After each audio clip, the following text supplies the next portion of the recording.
সঙ্গে পরিচয় করে দিচ্ছি আমাদের জামাল ভাই। কথা বলবো, দেখি জামাল ভাই কি বলে। ভাই আসসালামু আলাইকুম। ওয়ালাইকুম সালাম। কেমন আছেন ভাই? আলহামদুলিল্লাহ। আপনার এই যে মরিচ চাষ করলেন, এই মরিচের চাষটা কি আপনার নতুন? না, এর আগেও আমি এবারই ১ম লাগাইছি। এর আগে আমাদের এলাকায় আবাদ হইছে। তবে সে খুব ভালো ফলন পাইছে। সেজন্য আমিও এবার তার দেখাদেখি আমি লাগাইছি। এটা আচ্ছা, এই জাতটা সম্পর্কে একটু বলবেন। জাতটা হচ্ছে প্লান্টেন কোম্পানি ডিজি ১৭১৭। ধন্যবাদ। আসলে এর আগে যে ভাই এই চাষটা করছে, উনি কিরকম ফলন পাইছে বলতে পারবেন একটু? উনি খুব চমৎকার ফলন পাইছে এবং ১৭ শতক জমিতে সে ১,৩৫,০০০ টাকার বিক্রি করছে। আলহামদুলিল্লাহ, অনেক ভালো ফসল হয়েছে।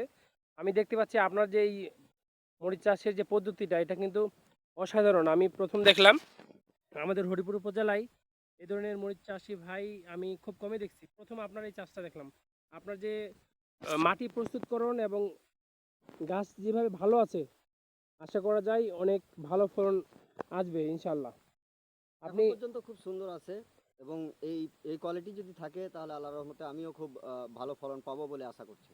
আচ্ছা, ধন্যবাদ। আমি ধন্যবাদ আপনাকে। কিছুদিন পরে আবার আসবো, বুঝছেন? আপনার এই গাছগুলো দেখতে আসবো, কারণ পরিকল্পনা আছে অনেক ভাইয়েরা যেন উপকৃত হয়। কৃষি প্রধান যেহেতু বাংলাদেশ, তো বাংলাদেশের মানুষরা তো কৃষির উপর নির্ভরশীল। তা আমি আশা করবো এই ভিডিওটা যারা দেখবে, আমি সম্পূর্ণভাবে আজকে এই গাছের বয়স কতদিন একটু বলবেন? এটা বয়স হচ্ছে আজকে ২১ দিন চলতেছে। আচ্ছা দর্শক, এই হচ্ছে 21 দিন বয়সের গাছ। আমি আপনাদেরকে আবারও যখন গাছের বয়স 35 দিন হবে, 10 দিন পরে আসবো, আপনাদেরকে দেখাবো আসলে কেমন হয়। ঠিক আছে, শেষ পর্যন্ত আমি এই পুরো এই চাষটা আপনাদের সামনে তুলে ধরবো। ধন্যবাদ, ভালো থাকবেন।